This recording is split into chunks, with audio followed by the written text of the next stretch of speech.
The UN says it will continue to work in Afghanistan despite a Taliban order banning women from working for aid agencies. That order is in addition to a long line of Taliban diktats preventing women from accessing jobs, education, and social equality. The female aid worker ban, however, has the potential to impact aid deliveries to a country dependent on them. It's already prompted some aid agencies to partially suspend operations. None of this good news for a country facing food and heating shortages in the middle of a freezing winter. This is a visit that no parent ever wants to make. The Mohammeds are praying at the grave of their 3-month-old son. Baby Amrullah fell ill during a severe cold snap. He died at home. May God not give any mother the pain of losing her own children. It is very difficult for humans to bear it. It is too painful. These are dark times for Afghanistan. The coldest winter in more than a decade, worsened by high fuel costs and economic collapse. The international community must pay attention to our conditions. Most of Afghanistan's economy is weak. We see that many people collect plastic to heat themselves. The international community says the Taliban government is standing in the way of help. For one, by not allowing female aid workers to operate in Afghanistan. A high-ranking delegation of aid organisations visited Kabul last month and pressed officials to drop their ban urgently. I lose sleep about this. I really do. After their trip, aid bosses stepped up their pleas for the Taliban to relent. Let there be no ambiguity.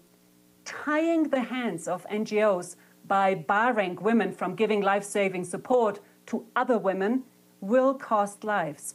We met with a wide range of Taliban leaders. They consistently gave us this message that there will be a place for women working. It's a slightly patronising message, but it's an important one. And we will see. We will see if that comes to fruition. It's already true that health and education sectors have these exceptions. We want to have it more than an exception. We want to have it as a norm, obviously. Back in their freezing home, the bereaved Mohammeds are still waiting for that help. Like 2/3 of Afghans, they rely on aid to survive. More so since Dad lost his job a few months ago. No aid has been given to us yet. We're worried and no one knows about our situation. Our house is at the top of the mountainside and my children sleep day and night in hunger and we have nothing to feed them. One helpless family's pain, a microcosm of a national catastrophe unfolding before the world's eyes. Asuntha Charles is National Director of World Vision Afghanistan. She joins me now from Herat. Ms. Charles, are enough people getting aid in the middle of one of the worst winters in Afghanistan?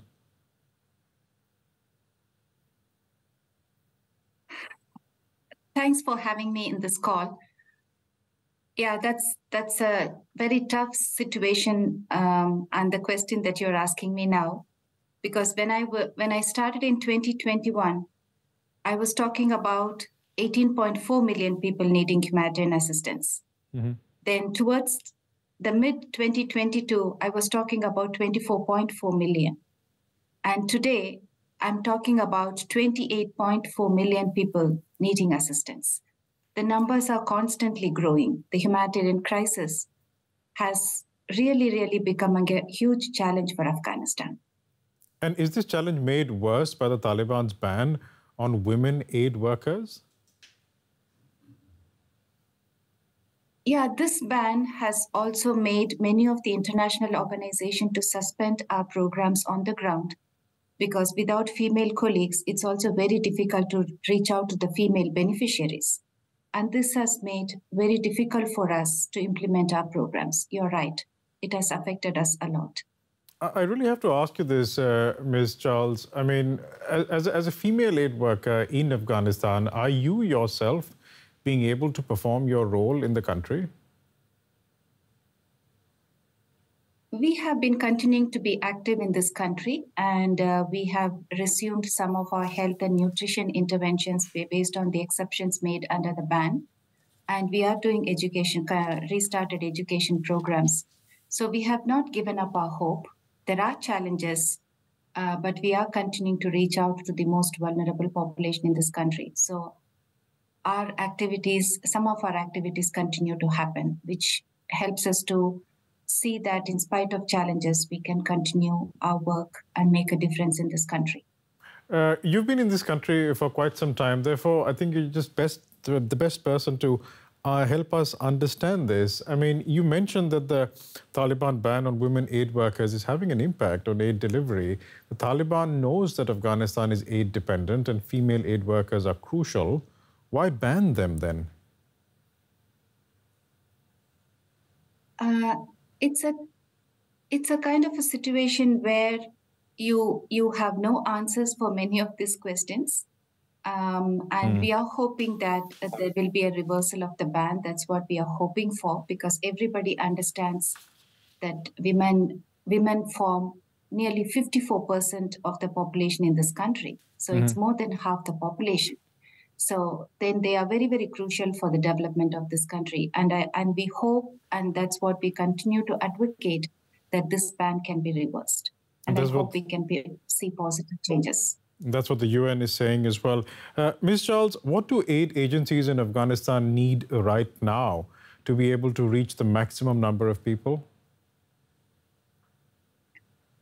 One thing, as all of us are advocating, we need the reversal of the ban, or at least exceptions for few more sectors like the food security, livelihood, and protection, so that we can continue to reach out to the people, because these activities are quite crucial for people on the ground, looking at the humanitarian crisis that's happening.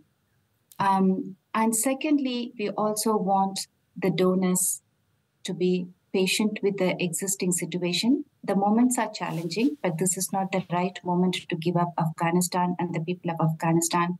So there's much more patience needed from the donors, so that the funds are not diverted to any other countries. We understand there are so many crises on the ground, especially now Syria and Turkey.